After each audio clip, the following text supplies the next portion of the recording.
अरे भाई रे वो दिन हमारे का बारात गए ओ हर व्यवस्था सारा लेके नाश्ता तक नहीं पाएंगे।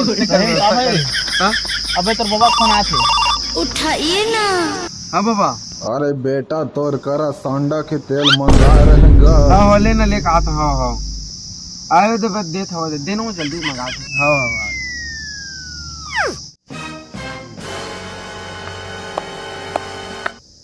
तो महूद का अच्छा झूठ बोला था तुमन, है ना?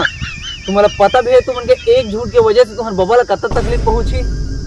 ओकर बिछल नहीं पाई होती तो डोकरे दे परेशान हो जाई। अरे तोर एक झूठ बोले के वजह से तोर बाबा के पूरे स्ट्रेस आ जाई, है ना? तो डोकरे दे के हाथ पूरा बर्बाद हो जाई।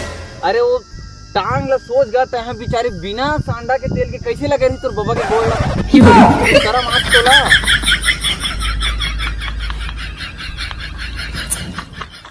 ले चल का भाई के जो भी झूठ बोल रहा वो सही है, बेगर बाद में आइंदा से झूठ मत बोलिए तुम, ठीक है?